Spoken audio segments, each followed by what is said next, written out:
जय हिंद दोस्तों। तो चलिए आज हम लोग फिर बिहार एसएससी से संबंधित प्रैक्टिस सेट को लगाते हैं और उम्मीद है कि आप लोग जो है हमारे साथ प्रैक्टिस कर रहे होंगे और जिससे आपको फायदा मिल रहा होगा। तो चलिए हम लोग प्रैक्टिस सेट की ओर चलते हैं। देखिए, पहला क्वेश्चन है, यहाँ मेंसुरेशन से संबंधित क्वेश्चन है और इसमें देखिए हम लोग कैसे इसको सॉल्व करते हैं। 25 सेंटीमीटर और 9 सेंटीमीटर त्रिज्या वाले दो वृत्त एक दूसरे को बाह्य रूप से स्पर्श करते हैं। उभयनिष्ठ स्पर्श रेखा, यहाँ पे टाइपिंग मिस्टेक है थोड़ा सा, ये स्पर्श रेखा होगा, स्पर्श रेखा की लंबाई ज्ञात कीजिए। देखिए, तो हमारे पास यही दो वृत्त है, ठीक है। ये हमारा दो वृत्त हो गया, एक छोटा है एक बड़ा है, चूंकि 9 सेंटीमीटर त्रिज्या, तो ये 9 सेंटीमीटर त्रिज्या इसका हो गया, है ना, सेंटीमीटर, तो ये भी त्रिज्या इसका हो गया 9 सेंटीमीटर। इधर इसका जो है 25 सेंटीमीटर त्रिज्या है, ठीक है, और ये 25 सेंटीमीटर त्रिज्या है, ठीक है। अब कहता है कि यही जो है स्पर्श रेखा, उभयनिष्ठ स्पर्श रेखा दोनों को जो है स्पर्श कर रही है, तो इसका जो है लंबाई आपको निकालना है। तो इसके लिए कुछ नहीं करना है, ये दोनों का त्रिज्या जोड़ करके 25 + 9 का स्क्वायर कर दीजिए और फिर एक बार इसमें घटा दीजिए, 25 - 9 कर दीजिए, घटा करके स्क्वायर, और दोनों का अंतर ले लीजिए और इसका रूट अंडर कर दीजिए। बस यही इसका इतना ही चीज होता है। क्या करना है, दोनों का त्रिज्या को जोड़ देना है, जोड़ करके स्क्वायर, उसके बाद एक बार घटा करके स्क्वायर, दोनों का अंतर लेकर के रूट अंडर कर देना है, इसका वर्गमूल निकाल देना है। तो ये हमारा हो जाएगा 34 का स्क्वायर और माइनस 16 का स्क्वायर और इसका रूट अंडर। इसका जो है अब आगे सिंप्लीफिकेशन करेंगे, 34 का स्क्वायर 1156 निकलेगा और 100 × 16 256, इसका 256 होगा और इसको घटाइएगा तो 900 बचेगा हमारे पास रूट के अंदर, इसलिए इसका जो है अगर वर्गमूल निकालेंगे तो 30 सेंटीमीटर, ये हो गया आपका ऑप्शन नंबर ए। यानी ये जो स्पर्श रेखा हुआ इसकी लंबाई जो होगा 30 सेंटीमीटर। चलिए अगला क्वेश्चन पे हम लोग चलते हैं। एक समचतुर्भुज का छोटा विकर्ण इसके भुजाओं की लंबाई के बराबर है। यदि प्रत्येक भुजा की लंबाई 8 सेंटीमीटर है तो समचतुर्भुज के बड़े विकर्ण के बराबर भुजा वाली समबाहु त्रिभुज का क्षेत्रफल वर्ग सेंटीमीटर में क्या होगा। ये भी जो है मेंसुरेशन का क्वेश्चन है और ये भी अच्छा क्वेश्चन है। तो देखिए यहाँ पे कह रहा है क्या, एक समचतुर्भुज का छोटा विकर्ण इसके भुजाओं की लंबाई के बराबर है और प्रत्येक भुजा जो है क्या दिया हुआ है 8 सेंटीमीटर। तो ये भुजा 8 सेंटीमीटर, ये 8 सेंटीमीटर, ये 8 सेंटीमीटर, ये 8 सेंटीमीटर, ये समचतुर्भुज है।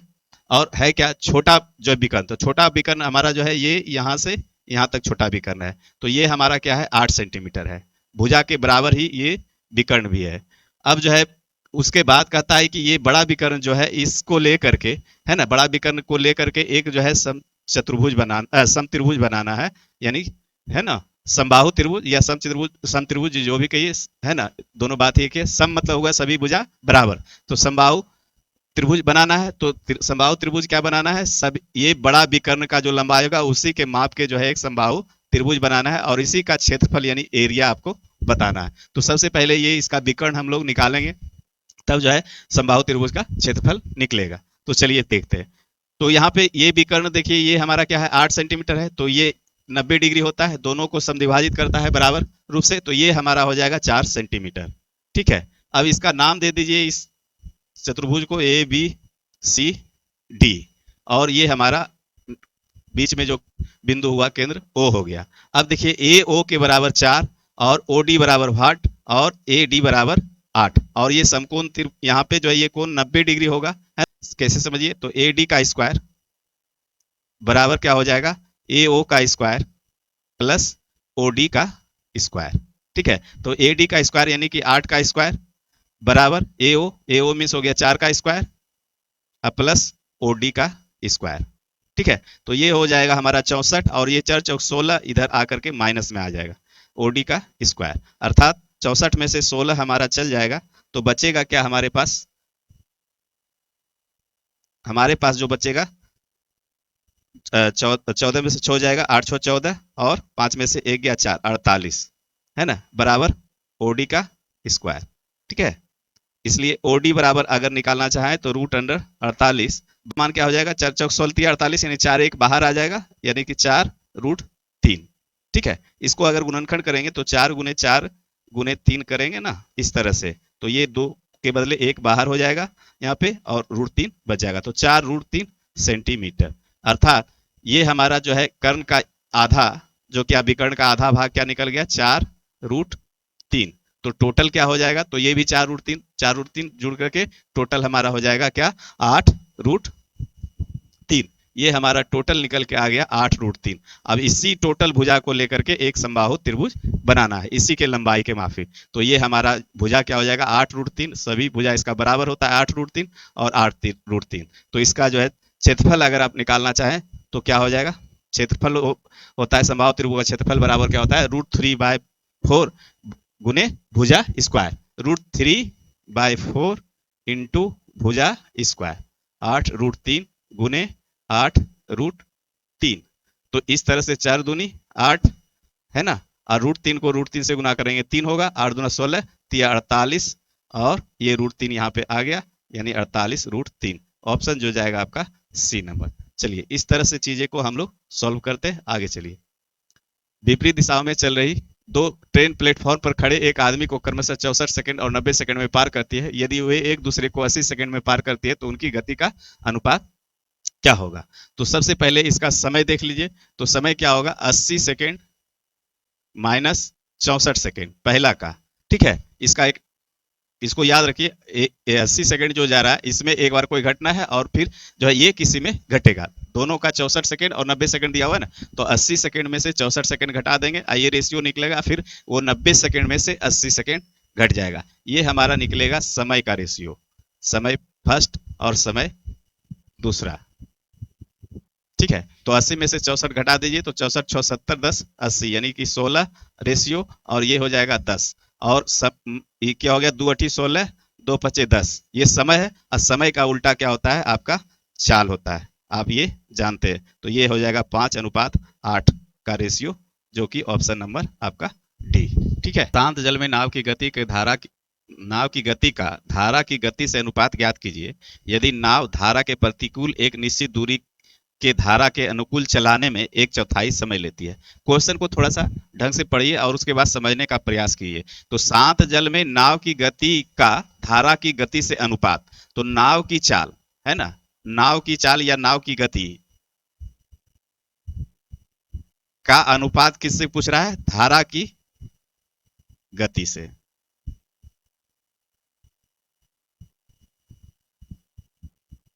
अर्थात नाव की गति अगर x हो और धारा की गति y हो तो x/y का मान यहाँ पे पूछा जा रहा है। अब चलिए, अब नीचे का लाइन पढ़िए, क्या कहता है, यदि नाव धारा के प्रतिकूल एक निश्चित दूरी के धारा के अनुकूल चलाने में 1/4 समय लेता है ना। धारा के अनुकूल चलाने में क्या है, 1/4 समय लेता है, किसका, धारा के प्रतिकूल समय का, है ना। धारा के प्रतिकूल समय का जो है 1/4 लेता है, कि कहां, तो धारा के अनुकूल चलाने में। तो धारा के अनुकूल चलाने में यानी कि डाउन स्ट्रीम जाने में हमको समय, डाउन स्ट्रीम जाने में समय क्या लगता है, हमारा अप स्ट्रीम में जो समय लगता है, अप स्ट्रीम में जो समय लगता है उसका 1/4 लगता है, 1/4। यही आपका क्वेश्चन लास्ट लाइन जो कह रहा है यही कह रहा है। अर्थात डाउन स्ट्रीम में अगर हमको जाने में क्या है, डाउन स्ट्रीम DWN, अगर डाउन स्ट्रीम का टाइम देखें और बटे अप स्ट्रीम का टाइम का रेशियो देखें तो हमारा क्या लगेगा, 1/4 का। यानी कि डाउन स्ट्रीम में अगर 1 मिनट लग रहा है तो अप स्ट्रीम जाने में हमको क्या लगेगा, 4 मिनट का समय लगेगा, ठीक है। अब चलिए, अब चूंकि डिस्टेंस क्या है, डिस्टेंस दोनों के लिए समान है। यहाँ पे क्या कर रहा है, यहाँ पे शांत जल में नाव की गति का धारा की गति से अनुपात ज्ञात कीजिए। यदि नाव धारा के एक निश्चित जो है दूरी के अनुकूल, है ना, निश्चित दूरी जाना है अनुकूल दिशा में और धारा के विपरीत दिशा में भी। तो यहाँ पे डिस्टेंस क्या है, कांस्टेंट है, तो दूरी बराबर क्या होता है, चाल गुने समय। तो दूरी हमारा जो है चाल गुने समय हो जाएगा। तो धारा के साथ जब जाएंगे हमारे पास तो चाल क्या होता है, धारा के साथ जब जाएंगे, डाउन स्ट्रीम में जब जाएंगे तो चाल हमारा x+y होता है, ठीक है। और जब अप स्ट्रीम में जाते हैं तो हमारा क्या होता है, चाल x-y हो जाता है, ठीक है। अब यहाँ पे डिस्टेंस यानी दूरी दोनों के लिए समान है, दूरी दोनों के लिए हमारा जो है क्या है, समान है, दूरी बराबर दूरी। तो दूरी को हम लोग यहाँ पे बैलेंस कर रहे हैं। तो x+y ये चाल हो गया, और इसका चाल अप स्ट्रीम में जब जाएंगे तो x-y हो जाएगा।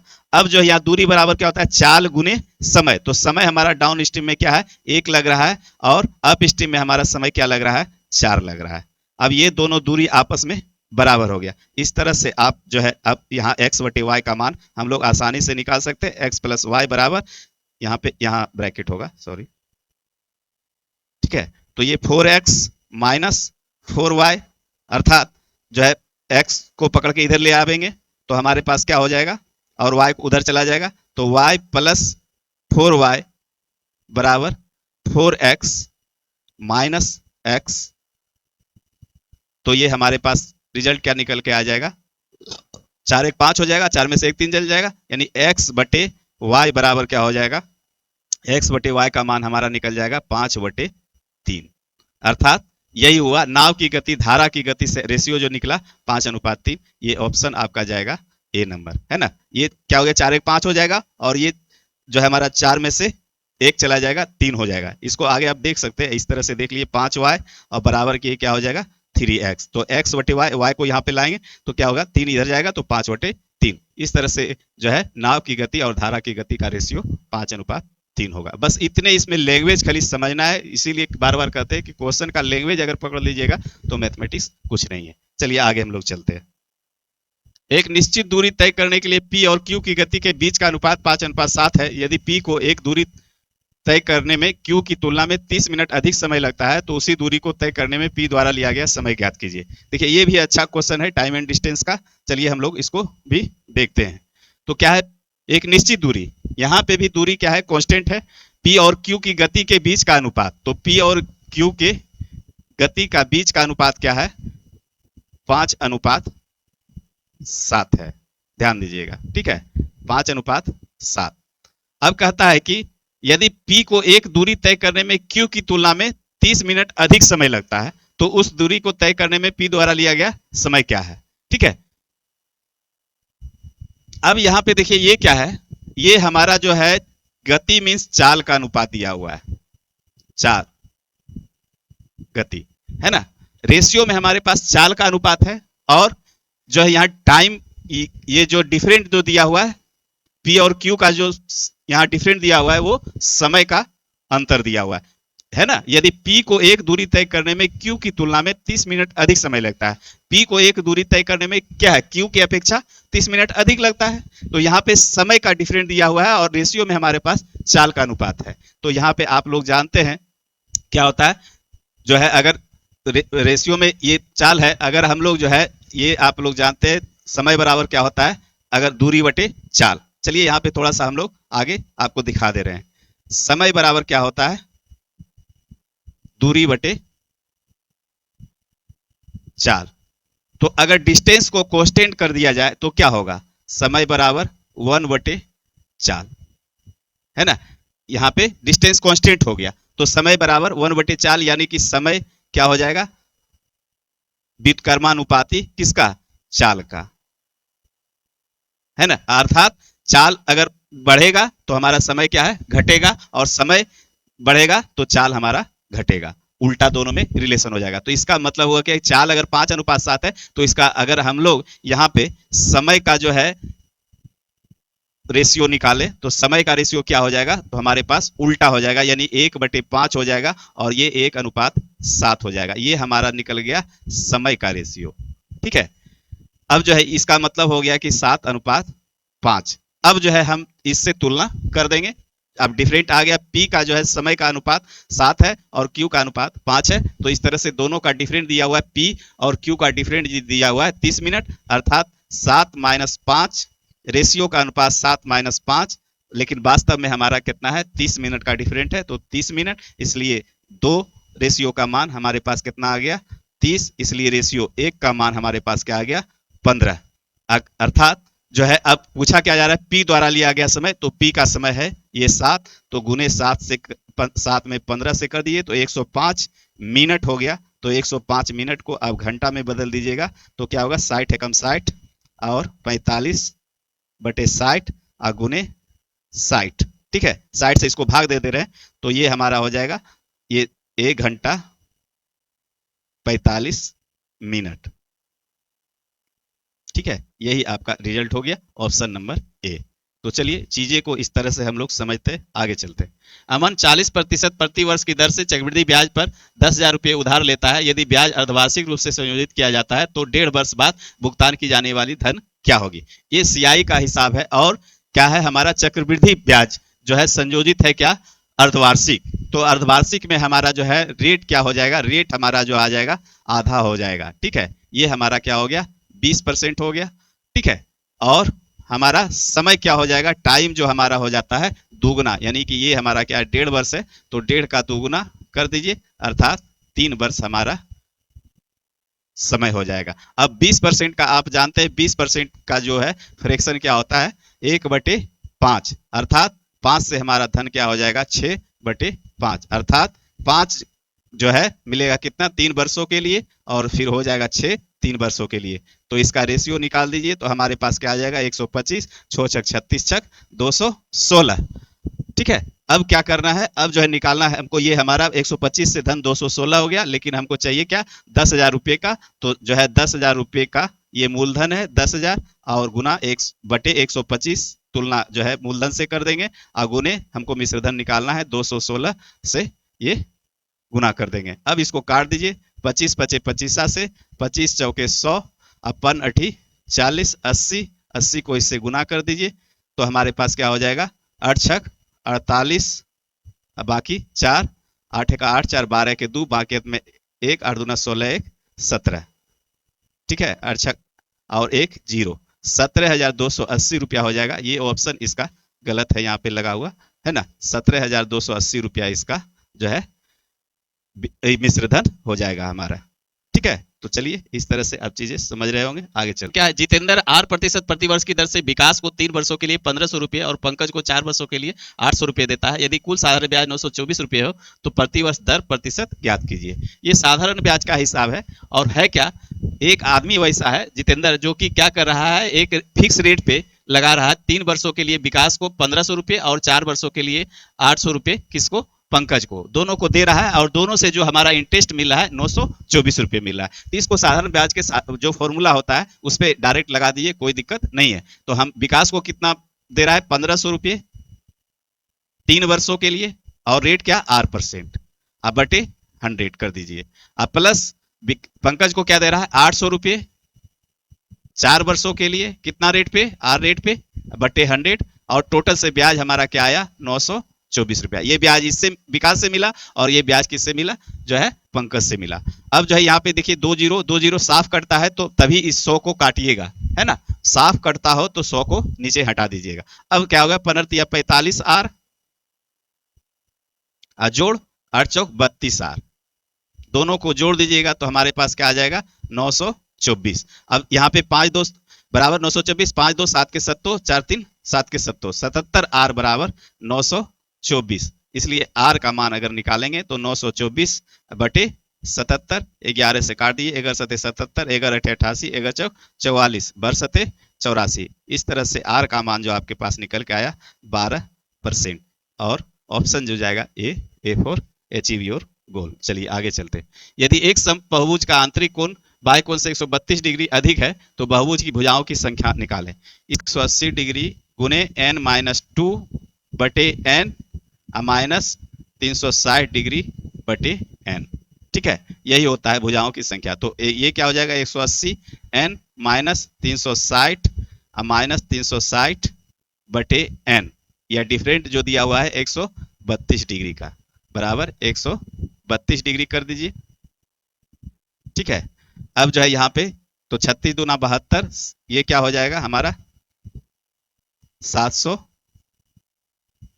180 n माइनस 720 बराबर 132 n।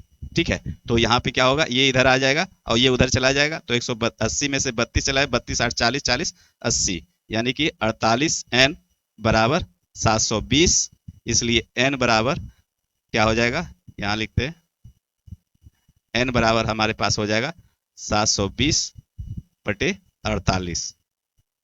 तो 12 चौक 48 12 छक 72 15 चौके 60 अर्थात टोटल भुजाओं की संख्या 15। यही आपका रिजल्ट हो गया ऑप्शन नंबर सी। चलिए आगे हम लोग चलते हैं।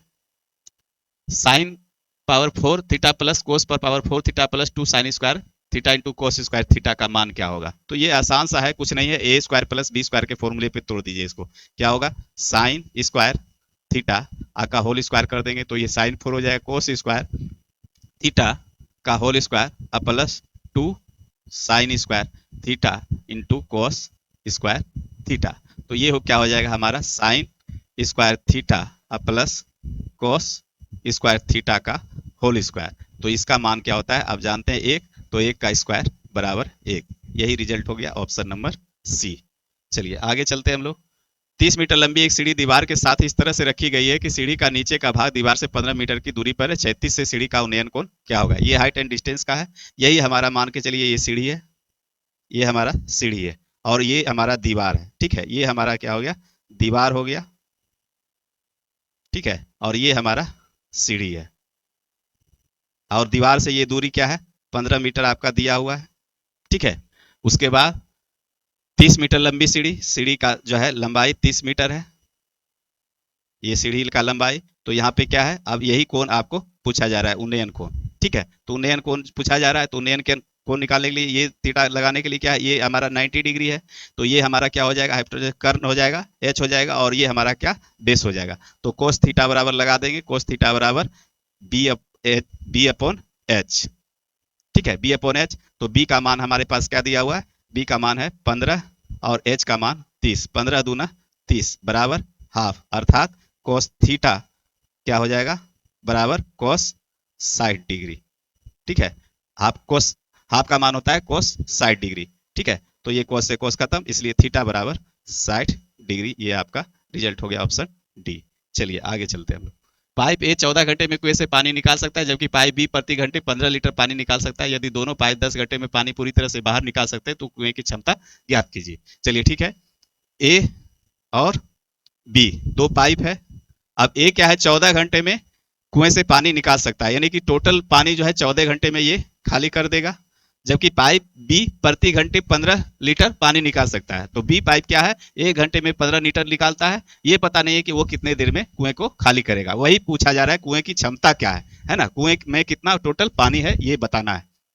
दूसरा क्या है? यदि दोनों पाइप 10 घंटे में पानी पूरी तरह से बाहर करते हो। अब देखिए यहाँ पे एक रिलेशन दिया हुआ है, ए प्लस बी का क्या दिया हुआ है कि 10 घंटे में जो है पानी बाहर कर देगा। ए अकेले अगर करेगा तो 14 घंटा लेगा, और ए प्लस बी अगर लेगा तो 10 घंटा लेगा, दोनों मिल करके। और दोनों क्या है? आउटलेट पाइप है।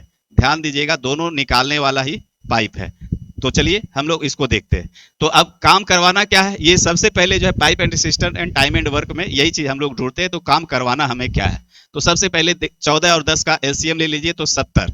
ठीक है, अब 70 लीटर पानी निकालना है या भरना है, जो भी मान के चलते हैं, ये हमारा वर्क है। ठीक है, तो अगर दोनों मिल के करेगा तो इसका इफिशियंसी क्या होगा? 10 सते 70, 7 होगा, और ये अकेले अगर करेगा तो 5 होगा। ठीक है, अब ये चीजें समझ गए। तो a प्लस बी बराबर 7 और a बराबर 5, तो b का मान क्या होगा? 7 माइनस 5। इसको हम चलिए दूसरी तरह से लिख देते हैं तो आपको समझने में सहूलियत होगा। चलिए ये क्या हो जाएगा? 7 माइनस 5, अर्थात इसका इफिशियंसी हमको निकल के आ जाएगा 2। यानी ये इफिशियंसी क्या है? 2 है। तो अगर ये 2 लीटर पानी निकालेगा तो 70 लीटर पानी निकालने के लिए इसको समय क्या लगेगा? यानी कि बी का समय जो है क्या लगेगा?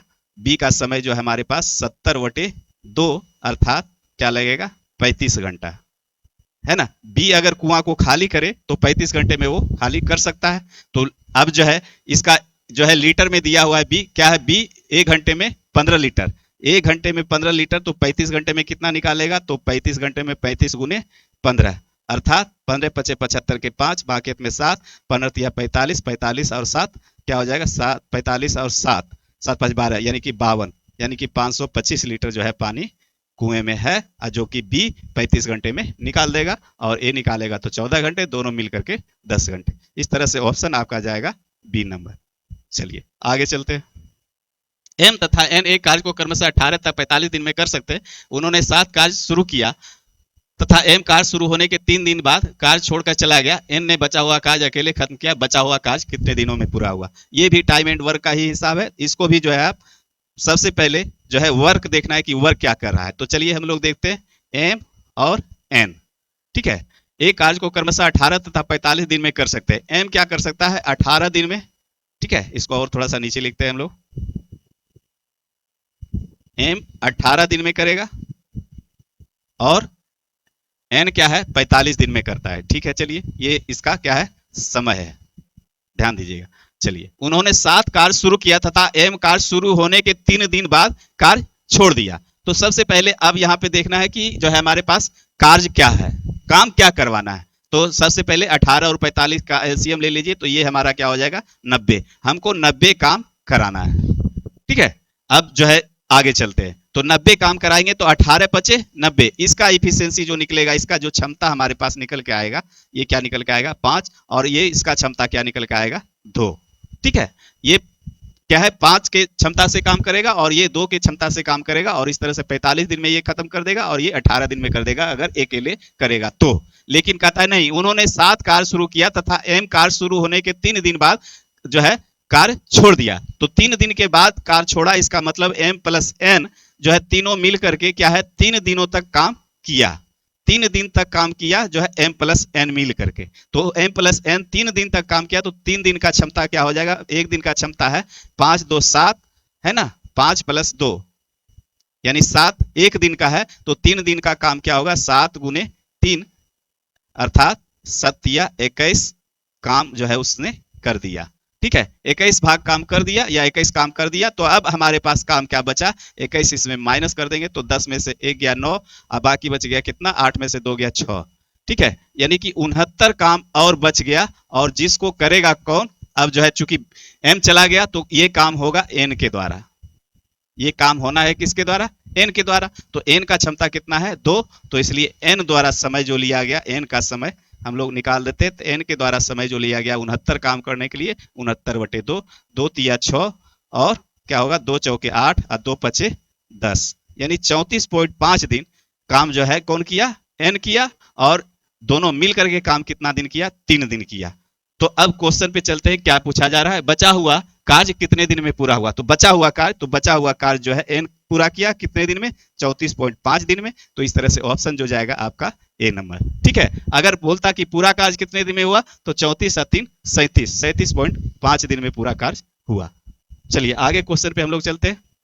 रमेश, सुरेश और ब्रजेश के बीच एक धनराशि 7:4:9 के अनुपात में बांटी गई थी, लेकिन ब्रजेश ने रमेश और सुरेश को अपने हिस्से का 1/3 दिया। यदि रमेश को सुरेश से 1800 रुपये अधिक मिले हैं तो कुल राशि क्या है। चलिए, ये भी रेशियो एंड प्रोपोर्शन का हिसाब समझिए या फिर पार्टनरशिप का, दोनों में उपयोग हो सकता है। तो चलिए हम लोग देखते हैं। तो क्या है, रमेश, सुरेश और ब्रजेश है ना, धनराशि क्या है 7:4:9 है।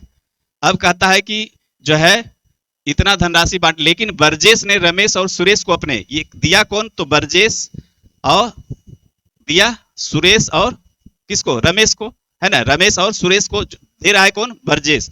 ब्रजेश दे रहा है अपने हिस्से का क्या 1/3 भाग। तो 1/3 भाग, तो 9 का 1/3 भाग कीजिएगा तो कितना होगा 3 तिया 9, यानी कि 3 जो है इसको दे रहा है। तो 1/3 देने के बाद इसका रेशियो क्या हो जाएगा, रेशियो देने के बाद जो हो जाएगा रमेश और सुरेश का 1/3 भाग इसमें दे देगा, यानी कि 1/9 का 1/3 यानी 3 इसको दे देगा। 3 मिलेगा किसको, इसको भी मिलेगा और इसको भी मिलेगा। ठीक है, तो 3 मिलेगा तो ये हो जाएगा 7 3 10 और ये क्या हो जाएगा 4 3 7। ठीक है, ये दोनों इसमें ऐड हो जाएगा।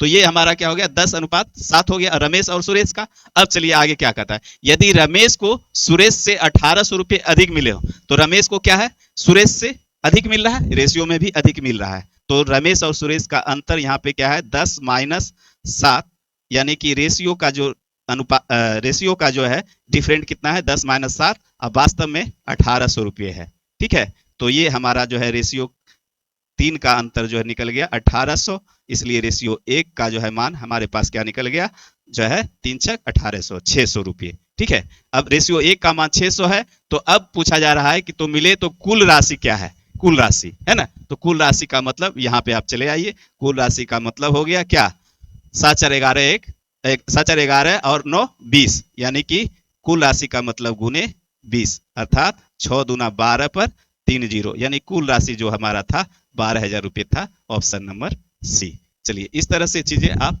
समझ गए होंगे, है ना, आसानी से। ये कुल राशि का मतलब ये।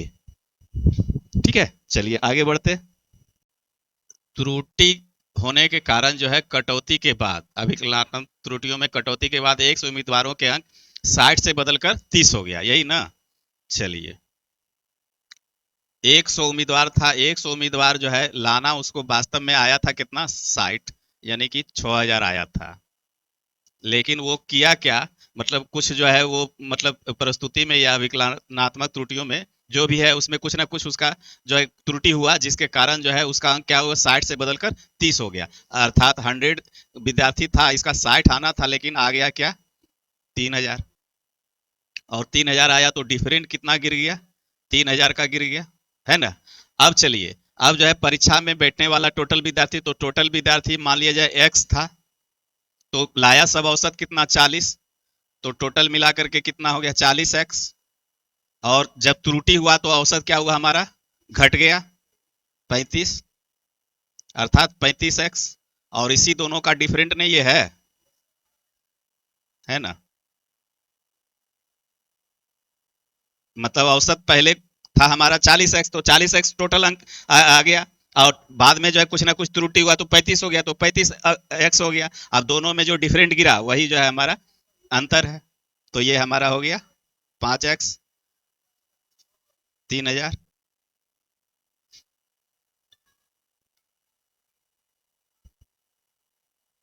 हेलो, ठीक। तो ये x बराबर क्या हो गया हमारे पास, 600। इसलिए जो है कुल विद्यार्थी हमारा 600 था, है ना।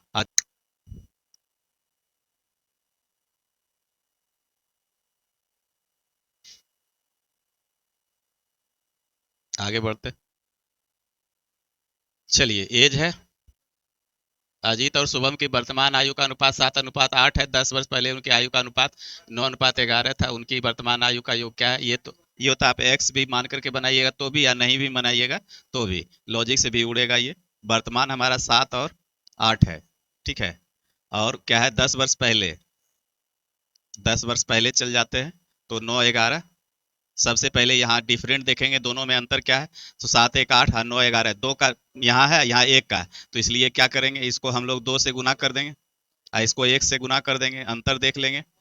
9 11, और ये हो गया 14 और 16। अब दोनों का जो है मतलब अंतर सही हो गया। तो अब घटा क्या, रेशियो में 5, लेकिन वास्तव में 10, इसलिए रेशियो 1 का मान 2। अब जिसका जहां पूछे वो निकाल दीजिए। वर्तमान आयु का योग पूछ रहा है, तो 14 16 30, 30 गुने 2 बराबर 60।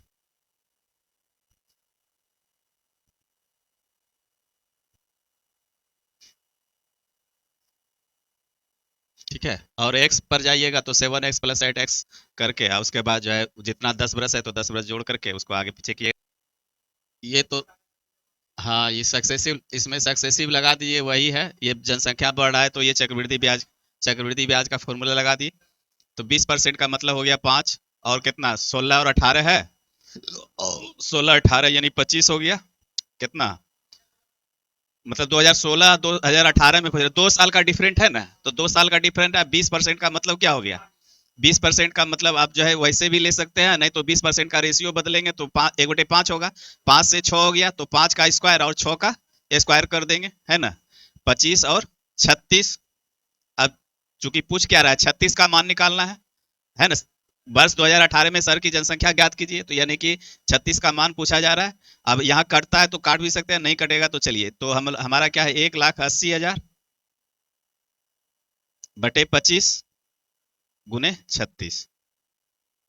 5 5 25, 5 3 15, 3 18, 5 6 30, 3 0, 5 7 35, 5 दूनी 10, 2 0। अब गुना कर दीजिए, 36 दूनी 72, लास्ट में 2 आएगा। 36 दूनी 72 हो गया। और 6 7 42 अदू 6 7 42 और 7 49, 5 और 9। ठीक है, चीनी के मूल्य में 10% की वृद्धि होती है। 5 सदस्यों वाले एक परिवार अपने व्यय में वृद्धि नहीं करना चाहता, उन्हें चीनी के उपयोग में कितने प्रतिशत की कमी करनी चाहिए? इसका इसका कोई औचित्य नहीं है। नहीं, ये 5 सदस्य है ना, इसका यहाँ पे कोई लेना देना नहीं है, ये सिर्फ एक्स्ट्रा दिया हुआ है। ठीक है, अब आइए 10% है ना, 10% का मतलब क्या हुआ फ्रैक्शन में? 1/10।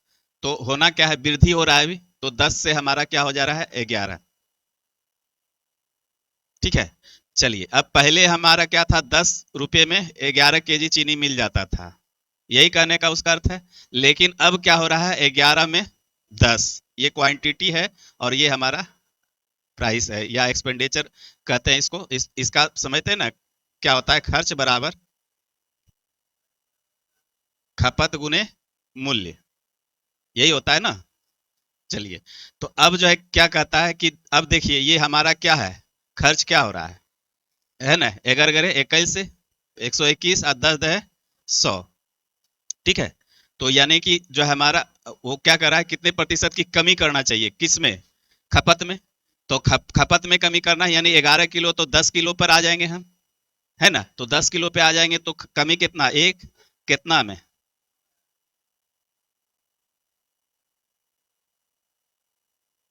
यही ना। ठीक है, ये तो हम खाली दिखा दिए वहां पे, ये उससे निकालने ना, ये दिखा दिए। ठीक है, इसको कोई ये करना नहीं। ठीक है, चलिए। तो एक दुकान का मालिक वस्तुओं का मूल्य 20% अधिक करता है, 10% की छूट देता है। जब उसने वस्तुओं को बेचा तो गलती से उसका वजन 1 किलोग्राम की जगह पर 1100 ग्राम हो गया। हानि का प्रतिशत ज्ञात करें। चलिए 20% यानी कि 100 रुपये की चीज, यानी 20% अधिक का मतलब 20% अगर लगा दें तो 120 रुपया में वो अंकित करता है ना, अधिक करता है। तो अगर 1000 होगा, 1000 यहाँ पे है ना, ये 1 किलोग्राम है। हाँ, तो यहाँ 1100 ग्राम है, तो ये दोनों को हम ले लेते हैं, तो 1 किलो वो तोलता है। तो 1000 ग्राम करने का मतलब है तोलना था उसको, और 1000 ग्राम का प्राइस लगाना था कितना, यही उसका प्राइस रखना था उसको, यानी कितना, 1200 रुपये, है ना। प्राइस तो यही हो गया। अब तुलना तो क्वांटिटी से जब तक नहीं कीजिएगा तब तक आपको समझ में कैसे आएगा। तो 1 किलोग्राम का वो मूल्य कितना था, 1200 रुपया उसको लेना था उससे, लेकिन गलती से बेचारा क्या किया, 1100 ग्राम तोल दिया। तो 1200 का 10% वो जब देगा तो 1200 का 10% देने का मतलब है बर्नमा टोटल से, यानी कि 1080 में उसको बेचना था, लेकिन बेच दिया कितना, 1100 में। वही हुआ, 1000 का जो है ना, 100 का 1 रुपया मान रहे हैं, तो एक 1100 का 11 रुपया, 100 रुपया ही होगा, समझ रहे हैं। तो बेच दिया ये गलती से कितना, 1080 रुपया में ही उसको देना था, लेकिन 1100 किलोग्राम या 1080 ग्राम जो भी मानिए, अब तो चूंकि हम दोनों इक्विवेलेंट कर दिए, बात समझ रहे हैं कि बात को कि नहीं। ठीक है, तो 1080 ग्राम देना था, लेकिन दे दिया क्या, 1100 ग्राम। एक तो ये क्या किया, 20% का उसको लॉस हुआ कितने पे,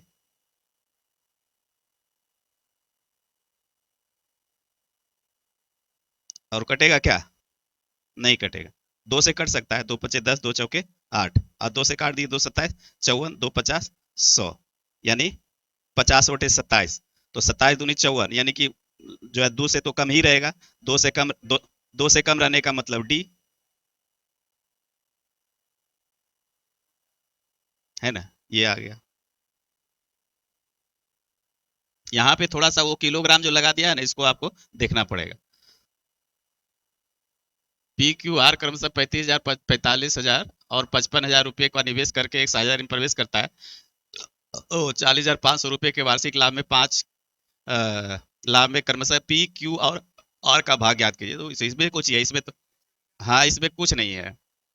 पी क्यू आर समय सेम है, कोई दिक्कत नहीं है। तो 35,000 का मतलब 35, 45 और 55, 5 से एक बार फिर काट दीजिए, 5 × 7 = 35, 5 × 9 = 45, 5 × 11 = 55, 11 × 9 = 20, 7 = 27, 40,500/27। अब किसका पूछा जा रहा है, पी और क्यू का क्रमशः। तो पी का तो सबसे पहले ई कटता है क्या, 27 से कम 27, 27 × 3 = 30 और 10 = 40, मतलब 13, 135। तो 5 × 7 = 35, 5 × 2 = 10, 3 × 13, हाँ। देखिए 1500 आ गया, एक का वैल्यू हमारा क्या हो गया, क्या, पहले यहाँ पे देख लीजिए हम क्या किए, तीनों का योग ले लिए, तो तीनों का योग, या इसको अगर रेशियो में समझना चाहते हैं तो रेशियो 27 हो गया टोटल, बराबर कितना, 40, 500। तो रेशियो एक का मान कितना निकलेगा, 1500 निकल गया, है ना। आप जो है जिस जिसका पूछेगा वहां सब में गुना करते चले जाइए, 15×7=75 से, 15×9=35 से, तो यहाँ मिल जा रहा है ना, हो गया। यही चीज कर रहे हैं, ये हम भाग गए थे तो यहाँ पे आपको दिखा दिए, ठीक है, गुना ठीक है ना। हाँ, चलिए, p बराबर 1/√6 माइनस √5 है, तो पी स्क्वायर प्लस 1/p² का मान क्या होगा, निकाल दीजिए, ये तो सिंप्लीफिकेशन है। देखिए ऐसा जब रहे तो क्या करना है, p माइनस 1/p लगाइए पहले, तो p का मान क्या हो जाएगा, 1/√6 माइनस √5, और माइनस ये उलट जाएगा क्या,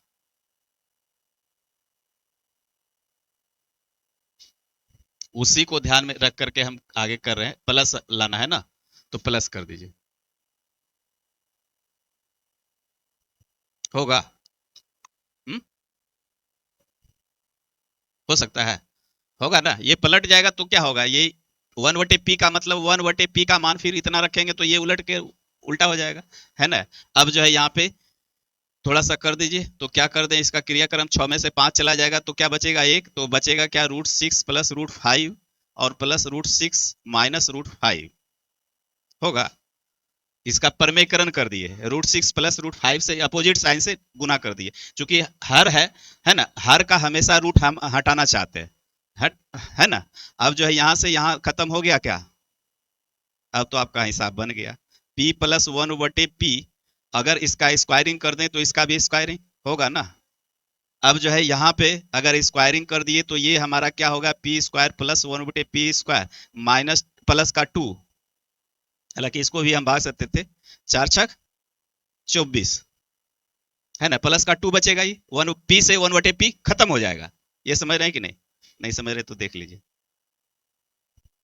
p2 × a × b बराबर 4×6=24, √6 करेंगे 6 होगा, आई 2×2 4 हो जाएगा, होगा ही ना ये, हाँ, a प्लस बी का होल स्क्वायर कर दिए, ठीक है। तो अब जो है हमारा क्या होगा, ये खत्म हो जाएगा, ये चीजें आप हमेशा याद रखिए, इसको, ये हमेशा आते रहता है, p² प्लस 1/p², तो 24 में से अगर 2 चला जाएगा तो कितना बचेगा,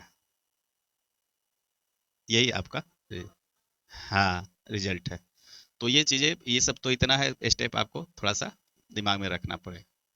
एक कार्यालय में पूरे कर्मचारियों का औसत वेतन इतना रुपये प्रति माह है, अधिकारियों का औसत इतना है, और गैर अधिकारियों का औसत वेतन 26 रुपये प्रति माह। यदि अधिकारियों की संख्या 12 है तो कार्यालय में गैर अधिकारी, मतलब दो प्रकार का अधिकारी है, एक अधिकारी है और एक गैर अधिकारी है, और फिर तीसरा में क्या है, औसत है, तो रूल ऑफ एलिगेशन लगा दीजिए,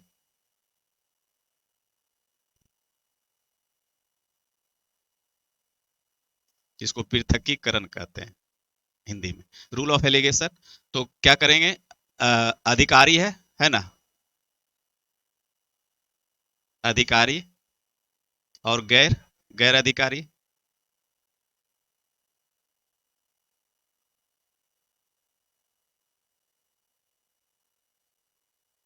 तो अधिकारी का क्या है, 3500, 5300, और गैर अधिकारी का 2600, और दोनों मिला करके 3500,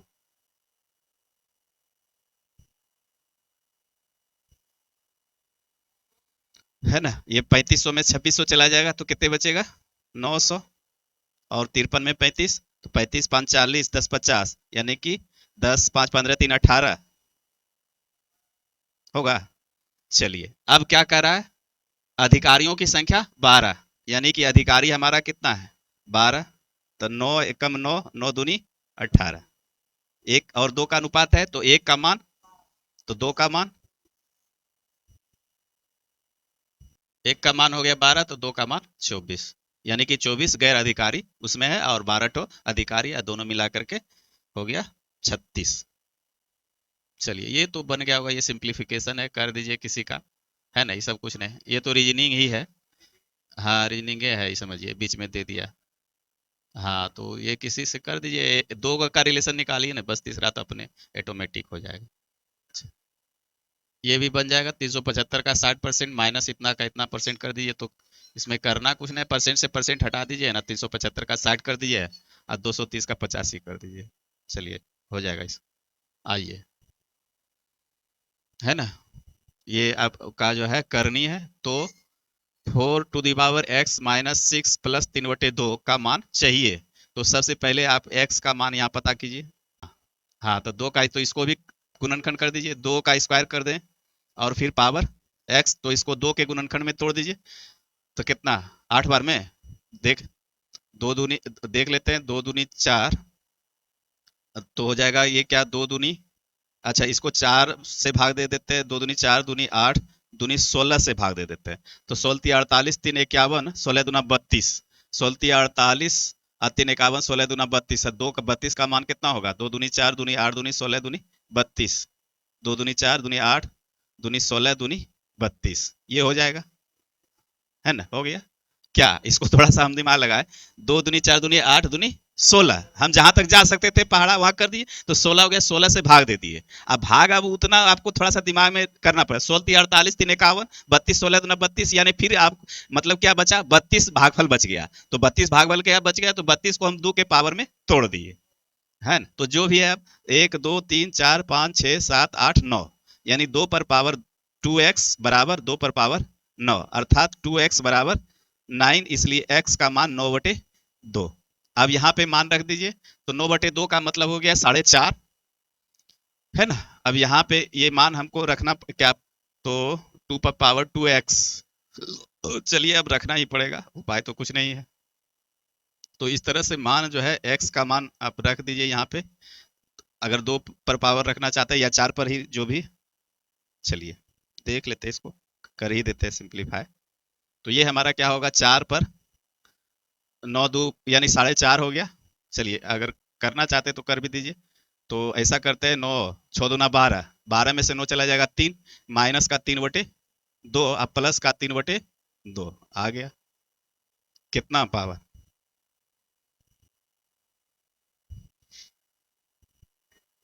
होगा ना यहाँ, हाँ यहाँ मिस्टेक नहीं कीजिएगा। हाँ थोड़ा सा, एनीथिंग पावर 0 = 1, हाँ तो -3/2 है, +3/2 है, यानी हमको नथिंग बचा, नथिंग का मतलब 0 बचा, तो 4 पर पावर 0 लग गया, इसका मतलब जो है आंसर हमारा सी नंबर हो गया। ये भी वही है, तो इसको भी आप जो है क्या कीजिए, ये तो सीधा सीधी है, एलसीएम ले लीजिए तो खत्म हो जाएगा, तीन तीन में से दो चला जाएगा, एक बचेगा, और वहां क्या हो जाएगा, तो स्क्वायरिंग हो जाएगा, वहां फिर जो है स्क्वायरिंग हो जाएगा, ठीक है, ये क्या होगा, तो एलसीएम जब लेंगे तो क्या होगा, ए का स्क्वायर हो जाएगा ना, a + b × a - b है, या a - b × a + b है ये, तो ए स्क्वायर होगा और माइनस बी का स्क्वायर, तो इसका मतलब 3 2 जब रहे, इसमें डिफरेंट एक का रहे, तो कहानी खत्म हो जाएगा नीचे, तो नीचे तो लिखने का कोई आवश्यकता नहीं है बच्चा, है ना, 3 में से 2 जाएगा तो एक, क्या समझ में आया बात ना, तो ये हो जाएगा स्क्वायर, √3 + √2 का होल स्क्वायर, तो ए स्क्वायर। अभी इसको भी हम नहीं लिख सकते हैं, ठीक है, अगर आप लिखना चाहते हैं, ठीक है चलिए लिख देते हैं, √2 का स्क्वायर अब प्लस 2ab, है ना, और फिर ये माइनस है, तो ये माइनस हेल करके जो है प्लस ए बी को क्या कर देगा, माइनस कर देगा, है ना, √3 का स्क्वायर और माइनस √2 का स्क्वायर, ये सब चीजें जब आप कीजिएगा तो समझ में, इसको ये प्लस कर देगा, ठीक है, तो हम तो डायरेक्ट वहां पे कर देते, ये से इससे उड़ेगा, खत्म हो गया, अब 4√6, बस एक लाइन का है, थोड़ा सा दिमाग लगाइए उसमें, तो चीजें निकल जाएगा। ये जब भी रहे ना नीचे, अगर प्लस माइनस का साइन रहे, डिफरेंट दोनों अंक का अगर एक आवे, तो नीचे का तो कहानी समाप्त हो जाएगा, वो खत्म हो जाएगा, ए स्क्वायर होगा तो 3 का स्क्वायर करिएगा तो 3 बचेगा, और √2 का स्क्वायर कीजिएगा तो 2 बचेगा, माइनस में बचेगा तो 3 में से 2 जाएगा तो 1 हो जाएगा, तो कोई भी संख्या रहे, यहाँ पे खाली डिफरेंट देख लीजिए कि एक है कि नहीं, एक अगर डिफरेंट निकलेगा तो नीचे का कहानी खत्म हो गया, अब जो भी है ऊपर का परमेकरण करना है, तो इसका साइन उल्टा करके ऊपर से गुना कर देते हैं हम लोग, ठीक है, तो 4√6, आगे चलिए, दो संख्याओं का लॉग 100 इतना है, उनके मॉड 100 से 14 गुना, दो संख्याओं का लघुत्तम समावर्तक समावर्ती उनके महत्तम समावर्तक से 14 गुना अधिक है, यदि लघुत्तम समावर्त और महत्तम समावर्तक का योग इतना है, और उनमें से एक संख्या 350 है, तो दूसरी संख्या ज्ञात कीजिए। चलिए ठीक है, दो संख्याओं का लघुत्तम समापवर्त उनके महत्तम समापवर्त से 14 गुना है। ठीक है, चलिए हम लोग देख लेते हैं लघुत्तम समापवर्त। तो लॉसो क्या है? महत्तम से गुना 14। ठीक है, अब ऐसे भी लिख सकते हैं या तो फिर रेशियो भी कर सकते हैं। चलिए पहले, हाँ वो बात वही हुआ, लॉसो बटे मोसो कीजिएगा तो यही चीज तो हुआ, 14/1 आ गया। ठीक है, चलिए अब यहाँ पे, अब यदि लघुत्तम समावर्त और महत्तम समावर्त का योग 14/25 है तो लॉसो, हम एकदम जो है आपको जोड़ मोसो बराबर कितना, 14/25। ठीक है, अब कहता है कि और उनमें से एक संख्या 350 है। तो ठीक है, चलिए एक संख्या 350 है, अब उस पे बाद में जाएंगे, पहले लोसो और मोसो देख लेते हैं।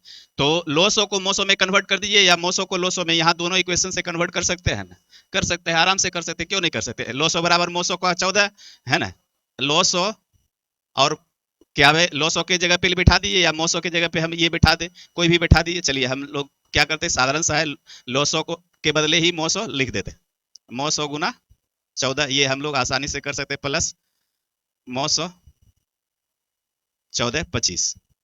ठीक है, अगर मोसो को कॉमन कर लें तो क्या हो जाएगा, 15 हो जाएगा, 14/25 हो जाएगा, 15 से काट दीजिए इसको, कितना, 15 15 नमा 35 बार से, अब 15 5 75, 35 7 42 और 15 5 75, इसका मतलब मोसो का मान 95। तो लोसो 14 × 95, तो दो संख्याओं का गुणनफल, तो x गुने 350 बराबर लॉसो गुने मोसो, तो लॉसो गुने तो 95 गुने 14 गुने 95, ये फॉर्मूला है आपके पास। दो संख्याओं का गुणनफल यानी x1 गुने x2 करेंगे बराबर लॉसो गुने मोसो। ठीक है, तो हमारा एक संख्या तो x है, दूसरा संख्या जो है 350 आपका दिया हुआ है, या पहली संख्या जो भी मानिए, दोनों में से एक है ना कोई, तो दो संख्या का गुणनफल। अब लोसो हमारा कितना निकला, तो लोसो निकल गया मोसो का 95 गुने 14, और ये मोसो ऑलरेडी है। अब जो है इसको सिंप्लीफाई कर दीजिए बस, और क्या कुछ करना है। अब तो कितना से, कितना से एक बार में, तो 5 से पहले काट लेते हैं, 5 उन्हें 14 से कटेगा ना। अच्छा चलिए 5 से काट रहे तो 5 से ही काट, 14 × 5 = 70, 5 19 95 19 19 से 361, ये हमारा ऑप्शन हो गया। तो वो सब तो होता ही है। वह सबसे छोटी संख्या कौन सी है जिसे 35 45 55 से विभाजित करने पर 18 28 38 प्राप्त हो, ये तो डिफरेंट निकाल करके, हाँ हाँ एलसीएम निकाल दीजिए, वो चीजें हो जाएगा, फिर जो है भाग दे करके देख लीजिएगा। ठीक है, कुछ करना नहीं, हाँ एलसीएम से है, ये तो डायरेक्ट पे है, कुछ नहीं है इसमें। ठीक है, चलिए, 3 पुरुष 5 महिला एक काम को 8 दिन में कर सकते हैं, जबकि 2 पुरुष और 7 बच्चे उसी काम को 12 दिन में कर सकते हैं, तो कितनी महिलाएं एक दिन में उतना काम कर सकती है जितनी 21 बच्चे करेंगे। आएगा आएगा आएगा, बिल्कुल आएगा। 3 पुरुष और 5 महिला है, 8 दिन में 2 पुरुष और 7 बच्चे उसी काम को, चलिए इफिशियंसी निकालते हैं पहले, है ना, 3 मैन प्लस 5 वोमेन गुने 8 बराबर 2 मैन 7 बॉय 12 दिन में। ठीक है, चलिए 4 दूनी 8 4 तिया 12। ठीक है, और कुछ करना है नहीं, अब तो कुछ नजर नहीं आ रहा है, तो 6 मैन और 3 दूना 6 मैन, और ये क्या हो गया, 10 वो यानी इसको लाए ना तो 7 × 21 बॉय माइनस 10 बॉय 10 वोमेन, या फिर ऐसे कर दीजिए, रुकिए ऐसे कर देंगे तो फिर आप बौखने लगे तीनों। ठीक है, चलिए 6 मैन प्लस 10 वोमेन बराबर 6 मैन प्लस, निकल तो गया अब आ गया तो और क्या, मैन से मैन खत्म, तो 10 वोमेन बराबर 21 बॉय, जो कि यहाँ दिया हुआ है। अब क्या तो हो गया, तो 21 बच्चा के साथ लीजिए, 21 बच्चा से काम कराइए या 10 गो औरत ले लीजिए आप, दोनों में से एक है। क्वेश्चन तो कहीं ना कहीं मिले भी नहीं करेगा, नहीं मिलाएगा तो कैसे है। तब क्या है।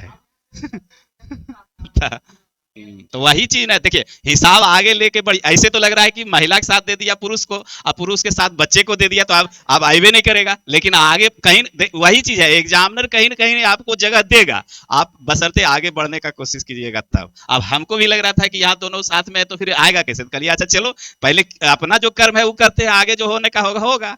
तो यहाँ से देखिए ऐसा डाटा दिया कि मेन से मेन खत्म हो गया, तो ये अब बचेगा क्या, वोमेन और बॉय बचेगा। नहीं हो पाता है, तो उस चीज को हम लोग को तो ये वही चीज यहाँ पे सीखना होता है क्या, डमी या जो भी कहिए मॉक लगाते हैं मॉक टेस्ट, तो उसी इसी के लिए मॉक टेस्ट लगाते हैं कि जो चीजें जान करके भी हम लोग नहीं कर पाते। ठीक है आगे बढ़ते हैं। ये तो ठीक है, संख्यात्मक रूप में गोले के पृष्ठ वर्ग सेंटीमीटर की संख्या संख्यात्मक रूप में आयतन के घन के सेंटीमीटर की संख्या के बराबर, तो ये तो निकाल दिए, यहाँ गोला होगा, तो गोला का क्या, 4 पाई r² बराबर 4/3 पाई r³ तो जब तक फॉर्मूला नहीं रहेगा तब तक नहीं समझ में आएगा। ठीक है, ये इनका रहा गोले के पृष्ठ वर्ग सेंटीमीटरों की संख्या, तो संख्यात्मक मान रूप से आयतन के घन सेंटीमीटर की संख्या के बराबर है, तो गोला का जो है क्षेत्रफल 4 पाई r² और आयतन 4/3 पाई r², दोनों संख्या में बराबर है, तो दोनों संख्या में बराबर है, तो दोनों का ये भी फॉर्मूला भी बराबर, तो क्या है 4 पाई से पाई खत्म कर दिए, एक आर से ये पूरा आर खत्म हो जाएगा, एक आर यहाँ पे बच जाएगा, अर्थात 3 बराबर आर। तो अब क्या चीज चाहिए, वो त्रिज्या ही तो खोज रहा है, चलो त्रिज्या खोज रहा है तो हो गया, चीजें खाली करते जाइए।